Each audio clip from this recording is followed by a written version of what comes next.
आप सभी को राष्ट्रीय मानव अधिकार आयोग के 28वें स्थापना दिवस की हार्दिक बधाई।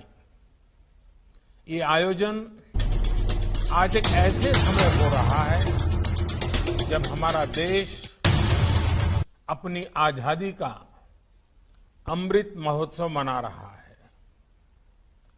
भारत के लिए मानव अधिकारों की प्रेरणा का, मानव अधिकार के मूल्यों का बहुत बड़ा स्रोत आजादी के लिए हमारा आंदोलन, हमारा इतिहास है। हमने सदियों तक अपने अधिकारों के लिए संघर्ष किया। एक राष्ट्र के रूप में, एक समाज के रूप में अन्याय अत्याचार का प्रतिरोध किया। एक ऐसे समय में जब पूरी दुनिया विश्व युद्ध की हिंसा में झुलस रही थी, भारत ने पूरे विश्व को अधिकार और अहिंसा का मार्ग सुझाया। हमारे पूज्य बापू को देश ही नहीं बल्कि पूरा विश्व मानव अधिकारों और मानवीय मूल्यों के प्रतीक के रूप में देखता है। ये हम सबका सौभाग्य है कि आज अमृत महोत्सव के जरिए हम महात्मा गांधी के उन मूल्यों और आदर्शों को जीने का संकल्प ले रहे हैं। मुझे संतोष है कि राष्ट्रीय मानव अधिकार आयोग भारत के इन नैतिक संकल्पों को ताकत दे रहा है, अपना सहयोग कर रहा है। साथियों, भारत आत्मवत् सर्वभूतेषु के महान आदर्शों को, संस्कारों को लेकर, विचारों को लेकर चलने वाला देश है। आत्मवत् सर्वभूतेषु यानी जैसा मैं हूं वैसे ही सभी मनुष्य हैं। मानव मानव में, जीव जीव में भेद नहीं है। जब हम इस विचार को स्वीकार करते हैं तो हर तरह की खाई भर जाती है। तमाम विविधताओं के बावजूद भारत के जनमानस ने इस विचार को हजारों सालों में जीवंत बनाए रखा। इसलिए सैकड़ों वर्षों की गुलामी के बाद भारत जब आजाद हुआ तो हमारे संविधान द्वारा की गई समानता और मौलिक अधिकारों की घोषणा उतनी ही सहजता से स्वीकार हुई। साथियों, आजादी के बाद भी भारत ने लगातार विश्व को समानता और मानवाधिकारों से जुड़े विषयों पर नया पर्सपेक्टिव दिया है, नया विजन दिया है। बीते दशकों में ऐसे कितने ही अवसर विश्व के सामने आए हैं जब दुनिया भ्रमित हुई है, भटकी है, लेकिन भारत मानव अधिकारों के प्रति हमेशा प्रतिबद्ध रहा है, संवेदनशील रहा है। तमाम चुनौतियों के बाद भी हमारी ये आस्था हमें आश्वस्त करती है कि भारत मानव अधिकारों को सर्वोपरि रखते हुए एक आदर्श समाज के निर्माण का कार्य इसी तरह करता रहेगा। साथियों, आज देश सबका साथ, सबका विकास, सबका विश्वास और सबका प्रयास के मूल मंत्र पर चल रहा है। ये एक तरह से मानव अधिकार को सुनिश्चित करने की ही मूल भावना है। अगर सरकार कोई योजना शुरू करे और उसका लाभ कुछ को मिले, कुछ को ना मिले, तो अधिकार का विषय खड़ा होगा ही। और इसलिए हम हर योजना का लाभ सभी तक पहुंचे, इस लक्ष्य को लेकर चल रहे हैं। जब भेदभाव नहीं होता, जब पक्षपात नहीं होता, पारदर्शिता के साथ काम होता है, तो सामान्य मानवीय के अधिकार भी सुनिश्चित होते हैं। इस 15 अगस्त को देश से बात करते हुए मैंने इस बात पर बल दिया है कि अब हमें मूलभूत सुविधाओं को 100% सैचुरेशन तक लेकर जाना है। ये 100% सैचुरेशन का अभियान समाज की आखिरी पंक्ति में, जिसका अभी हमारे अरुण मिश्रा जी ने उल्लेख किया, आखिरी पंक्ति में खड़े उस व्यक्ति के अधिकारों को सुनिश्चित करने के लिए जिसे पता तक नहीं है कि ये उसका अधिकार है, वो कहीं शिकायत करने नहीं जाता, किसी आयोग में नहीं जाता। अब सरकार गरीब के घर जाकर गरीब को सुविधाओं से जोड़ रही है। साथियों, जब देश का एक बड़ा वर्ग अपनी आवश्यकताओं को पूरा करने में ही संघर्षरत रहेगा, तो उसके पास अपने अधिकारों और अपनी आकांक्षाओं के लिए कुछ करने का ना तो समय बचेगा, ना ऊर्जा और ना ही इच्छा शक्ति। और हम सब जानते हैं, गरीब की जिंदगी में हम अगर बारीकी से देखें तो जरूरत ही उसकी जिंदगी होती है, और जरूरत की पूर्ति के लिए वो अपना जीवन का पल पल, शरीर का कण कण खपाता रहता है। और जब जरूरतें पूरी ना हो तब तक तो उसको ये अधिकार के विषय तक वो पहुंच ही नहीं पाता है। जब गरीब अपनी मूलभूत सुविधाओं, और जिसका अभी अमित भाई ने बड़े विस्तार से वर्णन किया, जैसे शौचालय, बिजली, स्वास्थ्य की चिंता, इलाज की चिंता, इन सब से जूझ रहा हो और कोई उसके सामने जाकर उसके अधिकारों की लिस्ट गिनाने लगे, तो गरीब सबसे पहले यही पूछेगा कि क्या ये अधिकार उसकी आवश्यकताएं पूरी कर पाएंगे। कागज में दर्ज अधिकारों को गरीब तक पहुंचाने के लिए पहले उसकी आवश्यकता की पूर्ति किया जाना बहुत जरूरी है। जब आवश्यकताएं पूरी होने लगती हैं, तो गरीब अपनी ऊर्जा अधिकारों की तरफ लगा सकता है, अपने अधिकार मांग सकता है। और हम सब इस बात से भी परिचित हैं कि जब आवश्यकता पूरी होती है, अधिकारों के प्रति सतर्कता आती है, तो फिर आकांक्षाएं भी उतनी ही तेजी से बढ़ती है। ये आकांक्षाएं जितनी प्रबल होती है, उतना ही गरीब को गरीबी से बाहर निकलने की ताकत मिलती है। गरीबी के दुष्चक्र से बाहर निकलकर वो अपने सपने पूरे करने की ओर बढ़ चलता है। इसलिए जब गरीब के घर शौचालय बनता है, उसके घर बिजली पहुंचती है, उसे गैस कनेक्शन मिलता है, तो ये सिर्फ एक योजना का उस तक पहुंचना ही नहीं होता। ये योजनाएं उसकी आवश्यकता पूरी कर रही हैं, उसे अपने अधिकारों के प्रति जागरूक कर रही हैं, उसमें आकांक्षा जगा रही है। साथियों, गरीब को मिलने वाली ये सुविधाएं उसके जीवन में डिग्निटी ला रही है, उसकी गरिमा बढ़ा रही है। जो गरीब कभी शौच के लिए खुले में जाने को मजबूर था, अब गरीब को जब शौचालय मिलता है तो उसे डिग्निटी भी मिलती है। जो गरीब कभी बैंक के भीतर जाने की हिम्मत नहीं जुटा पाता था, उस गरीब का जब जनधन अकाउंट खुलता है तो उसमें हौसला आता है, उसकी डिग्निटी बढ़ती है।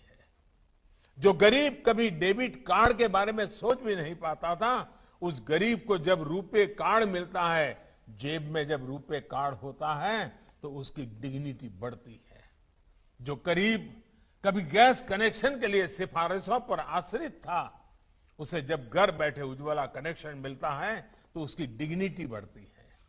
जिन महिलाओं को पीढ़ी दर पीढ़ी प्रॉपर्टी पर मालिकाना हक नहीं मिलता था, जब सरकारी आवास योजना का घर उनके नाम पर होता है तो उन माताओं बहनों की डिग्निटी बढ़ती है। साथियों, बीते वर्षों में देश ने अलग अलग वर्गों में अलग अलग स्तर पर हो रहे इनजस्टिस को भी दूर करने का प्रयास किया है। दशकों से मुस्लिम महिलाएं 3 तलाक के खिलाफ कानून की मांग कर रही थी। हमने ट्रिपल तलाक के खिलाफ कानून बनाकर मुस्लिम महिलाओं को नया अधिकार दिया है। मुस्लिम महिलाओं को हज के दौरान महरम की बाध्यता से मुक्त करने का काम भी हमारी ही सरकार ने किया है। साथियों, भारत की नारी शक्ति के सामने आजादी के इतने दशकों बाद भी अनेक रुकावटें बनी हुई थी। बहुत से सेक्टर्स में उनकी एंट्री पर पाबंदी थी। महिलाओं के साथ इनजस्टिस हो रहा था। आज महिलाओं के लिए काम के अनेक सेक्टर्स को खोला गया है। वो 24 घंटे सुरक्षा के साथ काम कर सके, इसे सुनिश्चित किया जा रहा है। दुनिया के बड़े बड़े देश ऐसा नहीं कर पा रहे हैं, लेकिन भारत आज करियर वुमेन को 26 हफ्ते की पेड मैटरनिटी लीव दे रहा है। साथियों, जब उस महिला को 26 सप्ताह की छुट्टी मिलती है ना, वो एक प्रकार से वो नवजात बच्चे के अधिकार की रक्षा करता है। उसका अधिकार है उसकी मां के साथ जिंदगी बिताने का, वो अधिकार उसको मिलता है। शायद अभी तक तो हमारे कानून की किताबों में सारे उल्लेख नहीं आए होंगे। साथियों, बेटियों की सुरक्षा से जुड़े भी अनेक कानूनी कदम बीते सालों में उठाए गए हैं। देश के 700 से अधिक जिलों में वन स्टॉप सेंटर्स चल रहे हैं, जहां एक ही जगह पर महिलाओं को मेडिकल सहायता, पुलिस सुरक्षा, साइको सोशल काउंसलिंग, कानूनी मदद और अस्थायी आश्रय दिया जाता है। महिलाओं के साथ होने वाले अपराधों की जल्द से जल्द सुनवाई हो, इसके लिए देश भर में 650 से ज्यादा फास्ट ट्रैक कोर्ट्स बनाई गई है। रेप जैसे जघन्य अपराध के लिए मौत की सजा का प्रावधान भी किया गया है। Medical termination of pregnancy act, इसमें संशोधन करके महिलाओं को एबॉर्शन से जुड़ी स्वतंत्रता दी गई है। सुरक्षित और कानूनी एबॉर्शन का रास्ता मिलने से महिलाओं के जीवन पर संकट भी कम हुआ है और प्रताड़ना से भी मुक्ति मिली है। बच्चों से जुड़े अपराधों पर लगाम लगाने के लिए भी कानूनों को कड़ा किया गया है। नई फास्ट ट्रैक कोर्ट्स बनाई गई है। साथियों, हमारे दिव्यांग भाई बहनों की क्या शक्ति है, ये हमने हाल के पैरालंपिक में फिर अनुभव किया है। बीते वर्षों में दिव्यांगों को सशक्त करने के लिए भी कानून बनाए गए हैं। उनको नई सुविधाओं से जोड़ा गया है। देश भर में हजारों भवनों को, सार्वजनिक बसों को, रेलवे को दिव्यांगों के लिए सुगम हो, लगभग 700 वेबसाइट्स को दिव्यांगों के अनुकूल तैयार करना हो, दिव्यांगों की सुविधा के लिए विशेष सिक्के जारी करना हो, करेंसी नोट भी। आपको शायद कई लोगों को मालूम नहीं होगा, अब जो हमारी नई करेंसी है उसमें दिव्यांग यानी जो प्रज्ञाचक्षु हमारे भाई बहन हैं, वे उसको स्पर्श करके ये करेंसी नोट कितनी कीमत की है वो तय कर सकते हैं। ये व्यवस्था की गई है। शिक्षा से लेकर स्किल्स से लेकर अनेक संस्थान और विशेष पाठ्यक्रम बना रहा हो, इस पर बीते वर्षों में बहुत जोर दिया गया है। हमारे देश की अनेक भाषाएं हैं, अनेक बोलियां हैं और वैसा ही स्वभाव हमारे साइनेजीज में था।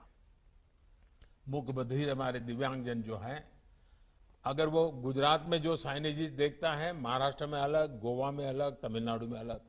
भारत ने इस समस्या का समाधान करने के लिए पूरे देश के लिए एक साइनेजीज की व्यवस्था की, कानूनन की और उसकी प्रेरित ट्रेनिंग का।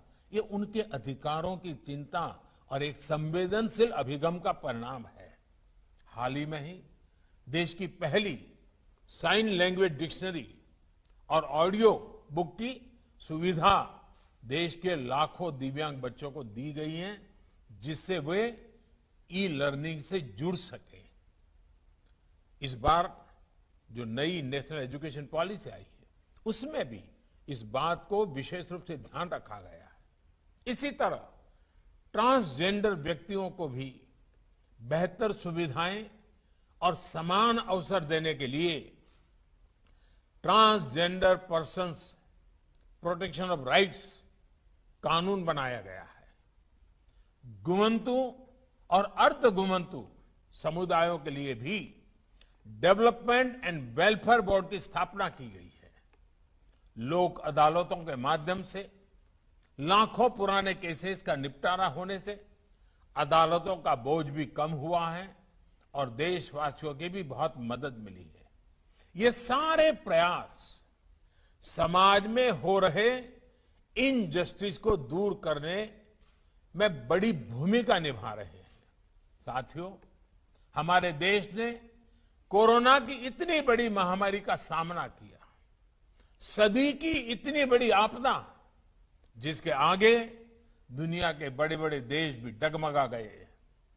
पहले की महामारियों का अनुभव है कि जब इतनी बड़ी आबादी त्रासदी आती है, इतनी बड़ी आबादी हो, तो उसके साथ समाज में अस्थिरता भी जन्म लेती है। लेकिन देश के सामान्य मानवीय के अधिकारों के लिए भारत ने जो गया, उसने तमाम आशंकाओं को गलत साबित कर दिया। ऐसे कठिन समय में भी भारत ने इस बात का प्रयास किया कि एक भी गरीब को भूखा नहीं रहना पड़े। दुनिया के बड़े बड़े देश नहीं कर पा रहे हैं, लेकिन आज भी भारत 80 करोड़ लोगों को मुफ्त अनाज मुहैया करा रहा है। भारत ने इसी कोरोना काल में गरीबों, असहायों, बुजुर्गों को सीधे उनके खातों में आर्थिक सहायता दी है। प्रवासी श्रमिकों के लिए one nation one ration card की सुविधा भी शुरू की गई है, ताकि वो देश में कहीं भी जाए उन्हें राशन के लिए भटकना न पड़े। भाई और बहनों, मानवीय संवेदना और संवेदनशीलता को सर्वोपरि रखते हुए सबको साथ लेकर चलने के ऐसे प्रयासों ने देश के छोटे किसानों को बहुत बल दिया है। आज देश के किसान किसी तीसरे से कर्ज लेने के लिए मजबूर नहीं है। उनके पास किसान सम्मान निधि की ताकत है, फसल बीमा योजना है, उन्हें बाजार से जोड़ने वाली नीतियां हैं। इसका परिणाम यह है कि संकट के समय भी देश के किसान रिकॉर्ड फसल उत्पादन कर रहे हैं। जम्मू कश्मीर और नॉर्थ ईस्ट का उदाहरण भी हमारे सामने है। इन क्षेत्रों में आज विकास पहुंच रहा है। यहां के लोगों का जीवन स्तर बेहतर बनाने का गंभीरता से प्रयास हो रहा है। ये प्रयास मानव अधिकारों को भी उतना ही सशक्त कर रहे हैं। साथियों, मानव अधिकारों से जुड़ा एक और पक्ष है जिसकी चर्चा मैं आज करना चाहता हूं। हाल के वर्षों में मानव अधिकार की व्याख्या कुछ लोग अपने अपने तरीके से अपने अपने हितों को देखकर करने लगे हैं। एक ही प्रकार की किसी घटना में कुछ लोगों को मानव अधिकार का हनन दिखता है और वैसी ही किसी दूसरी घटना में इन्हीं लोगों को मानव अधिकार का हनन नहीं दिखता। इस प्रकार की मानसिकता भी मानव अधिकार को बहुत ज्यादा नुकसान पहुंचाती है। मानव अधिकार का बहुत ज्यादा हनन तब होता है जब उसे राजनीतिक रंग से देखा जाता है, राजनीतिक चश्मे से देखा जाता है, राजनीतिक नफा नुकसान के तराजू से तोला जाता है। इस तरह का सिलेक्टिव व्यवहार लोकतंत्र के लिए भी उतना ही नुकसानदायक है। हम देखते हैं कि ऐसे ही सिलेक्टिव व्यवहार करते हुए कुछ लोग मानव अधिकारों के हनन के नाम पर देश की छवि को भी नुकसान पहुंचाने का प्रयास करते हैं। ऐसे लोगों से भी देश को सतर्क रहना है। साथियों, आज जब विश्व में मानव अधिकारों की बात होती है तो उसका केंद्र इंडिविजुअल राइट्स होते हैं, व्यक्तिगत अधिकार होते हैं। ये होना भी चाहिए, क्योंकि व्यक्ति से ही समाज का निर्माण होता है और समाज से ही राष्ट्र बनते हैं। लेकिन भारत और भारत की परंपरा ने सदियों से इस विचार को एक नई ऊंचाई दी है। हमारे यहां सदियों से शास्त्रों में बार बार इस बात का जिक्र किया जाता है, आत्मनः प्रतिकूलानि परेशान न समाचारेत, यानी जो अपने लिए प्रतिकूल हो वो व्यवहार दूसरे किसी भी व्यक्ति के साथ न करें। इसका अर्थ यही है कि मानव अधिकार केवल अधिकारों से नहीं जुड़ा, बल्कि ये हमारे कर्तव्यों का विषय भी है। हम अपने साथ साथ दूसरों के भी अधिकारों की चिंता करें, दूसरों के अधिकारों को अपना कर्तव्य बनाएं। हम हर मानव के साथ समभाव और ममभाव रखें। जब समाज में ये सहजता आ जाती है तो मानव अधिकार हमारे समाज का जीवन मूल्य बन जाता है। अधिकार और कर्तव्य ये दो ऐसी पटरियां हैं जिन पर मानव विकास और मानव गरिमा की यात्रा आगे बढ़ती है। अधिकार जितना आवश्यक है, कर्तव्य भी उतने ही आवश्यक है। अधिकार और कर्तव्य की बात अलग अलग नहीं होनी चाहिए, एक साथ ही की जानी चाहिए। ये हम सभी का अनुभव है कि हम जितना कर्तव्य पर बल देते हैं उतना ही अधिकार सुनिश्चित होता है।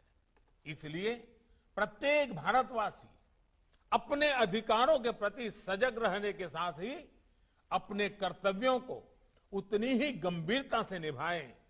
इसके लिए भी हम सब ने मिलकर के निरंतर प्रयास करना पड़ेगा, निरंतर प्रेरित करते रहना होगा। साथियों, ये भारत ही है जिसकी संस्कृति हमें प्रकृति और पर्यावरण की चिंता करना भी सिखाती है कि मानव अधिकारों की दिशा में काम कर रहे हमारे सभी प्रबुद्धगण, सिविल सोसाइटी के लोग इस दिशा में अपने प्रयासों को बढ़ाएं। आप सबके प्रयास लोगों को अधिकारों के साथ ही कर्तव्य भाव की ओर प्रेरित करेंगे। इन्हीं शुभकामनाओं के साथ मैं अपनी बात समाप्त करता हूं। आप सभी का बहुत बहुत धन्यवाद।